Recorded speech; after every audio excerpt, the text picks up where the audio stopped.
आपका नाम क्या हुआ? अख्तरी बेगम। घर कहाँ है? डमार। राजपूत डमार पे घर हुआ? हाँ। आपके हस्बैंड का नाम क्या है? अब्दुल खैर दुनिया। आप हमको काहे के लिए बुलाए हैं? नड़ी गीताला। आपको शादी किए हुए कितना वर्ष हुआ? 35 वर्ष। 35 वर्ष से क्या बोल रहा है नगरीता बनाने के नहीं लिए? बनाता, मार पीट के जाते उसके घर, मार पीट के भगा देता। अभी आप कहाँ रह रही है? अब यहीं रह रहे, यहीं पर। आप खाती है कहाँ से? यहीं पर। आप खाना उना खाती है कहाँ से? बेटी के मांग चांग कर। आप गांव में मांग चंग के खाते हैं? हाँ। यहाँ तो संपत्ति होगा ना, जथा संपत्ति तो होगा, हाँ। तो वहाँ से नहीं देता है खाने के लिए? क्या बोलता है वो? ना भगा देता है सब, मार पीट के। आपका नागरिकता बनाने के लिए आप जो जाती है वहाँ बोलती है आपके हस्बैंड को, तो आपका हस्बैंड क्यों नहीं आपका नागरिकता बना रहा है? बनाता, बोलता अभी बना देंगे, बाद में बनाए नहीं करता। तो 35 वर्ष आपके शादी का हो गया, अभी तक नागरिकता क्यों नहीं बनाया? बनाता है, भागा फिरता है। आपको कौन कौन मारता है? कौन कौन मारता है? मारता है कभी कभी, तो इसीलिए नहीं। कौन? उसका नाम नहीं है? कभी हो उसका नाम तो है, बेटा है। और कौन मारता है? कौन? आपका हस्बैंड मारता है? इसको नहीं मारता, हमी को। आपको जब मारता है तो आप पुलिस प्रशासन में जाती है कि नहीं? गए थे तो नहीं कुछ, एक बार पुलिस की बना देगा। हाँ। तो गए तो नहीं, टाइम डिश नहीं बनाए। नहीं बनाया? क्या बोला वहाँ? बोली बनाएगा, 15 दिन का टाइम डिश नहीं बनाई। वो अभी कहाँ है? अभी इधरे से जाता है, तब मन नहीं देखते हैं। तो आपको खाना पीना भी नहीं देता है? कुछ नहीं। अच्छा, आपको घर से निकालने का कारण क्या है? क्यों निकाला? क्यों निकाला आपको घर से? आपके साथ शोषण होता है? छोटकी के बड़की के साथ मार डालना था हमको, मार। अरे आपके साथ शोषण होता है? हाँ। अच्छा, आपकी ये कौन है? मेरी माँ है। तो आपकी माँ है। आपका शादी हो गया है? जी हाँ, हो गया। कहाँ शादी हुआ है? मेरा बड़गिनिया हुआ था, गांव में घर है, राजपुर डमार, राजपुर में 5 नंबर वार्ड में। आपके पापा का नाम क्या है? अब्दुल खैर मियां दुनिया।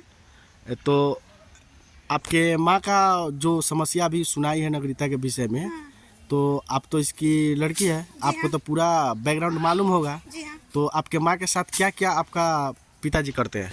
देखिए, नागरिकता का बात हुआ था तो हाल फिलहाल हम लोग को वहाँ पे मारा था, दोनों माँ बेटी को घसीट के सब बाल बच्चा, जिसमें उसका बड़ा बेटा हसरे आलम था, मुजरे आलम था, कमरे आलम था, सफरे आलम था। उसके बाद उसकी बहू सब भी थी, सब हम लोग को मार पीट के हॉस्पिटल भेजा दी थी। हॉस्पिटल में हम लोगों को पानी उनी भी चढ़ा, वहाँ पे थाना में हम लोग को घेराया भी किया। उसके बाद पुलिस लोग उस पर कार्रवाई भी किया। उसके बाद हम लोग CDO ऑफिस गए। CDO ऑफिस में बोलता है क्या कि ये मेरी लड़की नहीं है, मतलब हम इसको पैदा नहीं किया। मतलब उस टाइम से बोल रहा था कि उसकी जो दूसरी पत्नी है कि उसकी लड़की है, इसका कोई बच्चा ही नहीं है। फिर हम लोग से CDO सर पूछा कि आप किसकी लड़की हो, तो हम कहे इसकी लड़की है। तो कमरे आलम और मेरा जो पिताजी है, दोनों मिलके बोला क्या नहीं ये उसकी लड़की है। तो फिर CDO सर को हम बोले कि सर हम इनकी लड़की नहीं है, इनकी लड़की है, नहीं होता है तो दोनों का DNA टेस्ट करवा लो। तो CDO सर बोले कि ठीक है, आज तो शुक्रवार है, शनिवार को बंद रहेगा, तो रविवार को आपकी दोनों वाइफ का DNA टेस्ट होगा। मतलब जिसकी लड़की होगी उसको कुछ नहीं किया जाएगा, जिसकी लड़की नहीं होगी तो उसको भीतर किया जाएगा। तो इतने में मेरा जो सौतेला भाई है कमरे आलम, तो वो बोलता है नहीं कटिहार वाली अम्मी की बेटी है।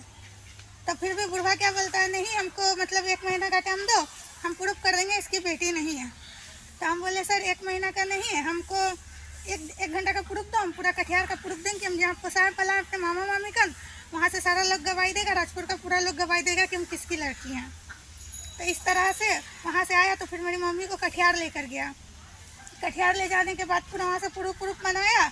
1-2 दिन वहाँ कटिहार में रहा। उसके बाद मेरी अम्मी की खाला है वहाँ बरौनी में, वहाँ लेकर गया। वहाँ से बिरता मोड़ लेकर गया और बिरता मोड़ से 2-2.5 महीना काठमांडू रखा। काठमांडू रखने के बाद लाकर मेरी मम्मी को पटक दिया मेरे सर पर। हम घर पर थे ही नहीं। मेरा मामा था बीमार, उसका इलाज कराने गए थे। उन्हीं लोगों के चक्कर में मेरा मामा भी ख़त्म हो गया। मतलब उसको पेशाब का पाइप लगा हुआ था, उसके पैरों में मारा था। जब बहन को मार रहा था तो छुड़ाने गया था तो बुढ़वा मेरे मामा के पेट पे मारा था। तो दर्द करते करते मेरा मामा दुनिया से चला गया। उसके बाद जब हम आए तो ये मेरे पास पड़ी थी। उसके 2-4 हफ्ता के बाद क्या किया कि इसके आधार कार्ड में इसके पिता का नाम है गफार। तो पिता को पति बना के पूरा गांव को दिखा रहा है कि मतलब दूसरा शादी कर चुकी है।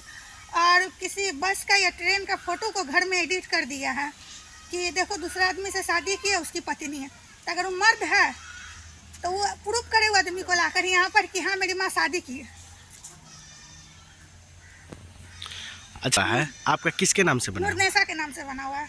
आपकी माँ तो ये है। हाँ ये वो अपनी दूसरी पत्नी के नाम से बनाया। वो रहती कहाँ है? लोग सब दूसरे के घर में रहते हैं, मांग चांग के खाते हैं। आप लोग गांव में मांग चंग के खाते हैं? हाँ जी, हाँ। उसके वो आपका पिताजी खाने पीने को कुछ नहीं देता है? मेरा जो खुद का ससुराल का निजी संपत्ति उस पर भी धावा बोले हुआ। बैसाख में बोला था छोड़ दूंगा और फिर से जाकर उसमें जोतने कोड़ने लगा। आपके संपत्ति को भी जोतने कोड़ने जी हाँ। लगा? तो आप इस यहाँ पर मतलब कि उसका बेटा तीनों और वो बोला चारों बाप बेटा हसरे आलम, मुजरे आलम, कमरे आलम और सफरे आलम था और अब्दुल खैर में दुनिया था। तो चारों मिलके बोला कि 10 दिन के अंदर में नगरीता बना दूंगा। और जब नगरीता बनाने का बारी आया तो इधर उधर तेला वेला करके मेरी माँ को बदनाम करने लगा। तो कितना दिन पहले बोले हुआ था ये नगरीता? बात को करीबन 6 महीना हो गया। 6 महीना हो गया। हाँ।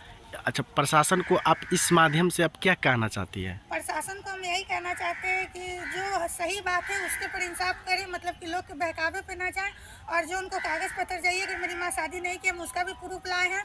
मेरे गांव समाज का 25 आदमी हमको सही करके दिया है कि मेरी माँ शादी नहीं की है।